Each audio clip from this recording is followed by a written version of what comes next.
This is what I heard. All living beings, whether born from eggs, from the womb, from moisture, or spontaneously, whether they have form or do not have form, whether they are aware or unaware, whether they are not aware or not unaware, all living beings will eventually be led by me to the final Nirvana, the final ending of the cycle of birth and death. And when this unfathomable, infinite number of living beings have all been liberated, in truth, not even a single being has actually been liberated. Because if a disciple still clings to the arbitrary illusions of form or phenomena such as an ego, a personality, a self, a separate person, or a universal self existing eternally, then that person is not an authentic disciple. Furthermore, in the practice of compassion and charity, a disciple should be detached.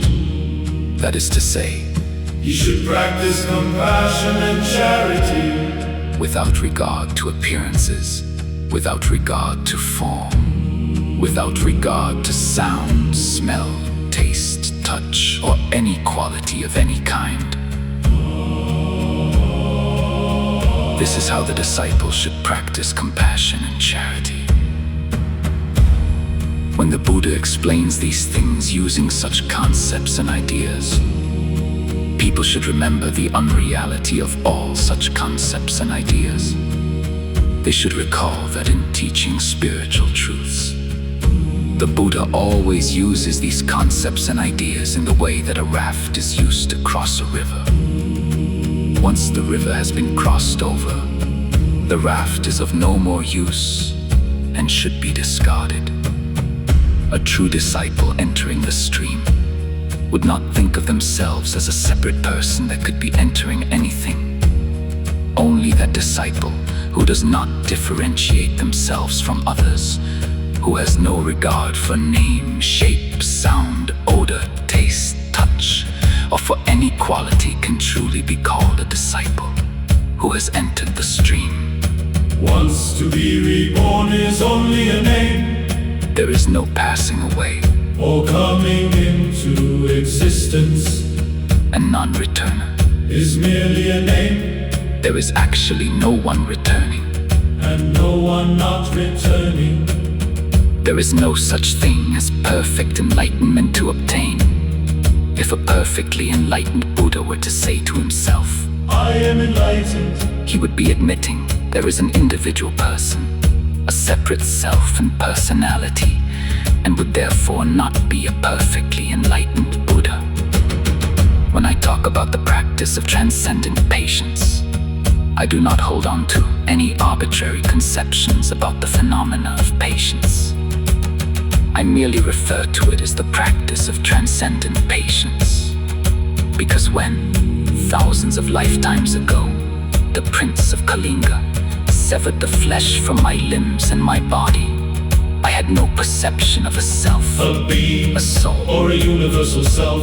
If I had cherished any of these arbitrary notions at the time my limbs were being torn away, I would have fallen into anger and hatred. Should anyone, looking at an image or likeness of the Buddha, claim to know the Buddha and worship him, that person would be mistaken, not knowing the true Buddha. Perfectly enlightened one should not look for Buddha in his perfect physical body. The Buddha has said that the perfect physical body is not the perfect physical body. Therefore, it is called the perfect physical body.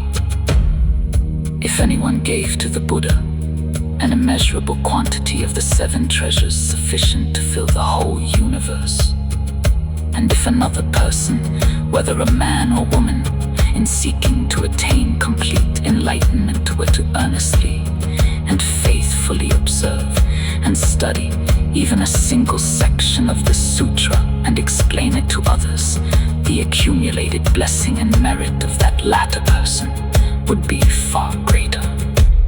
So I say to you, This is how to contemplate our conditioned existence in this fleeting world.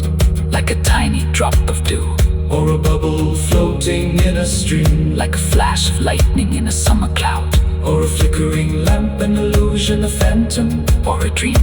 So is all conditioned existence to be seen.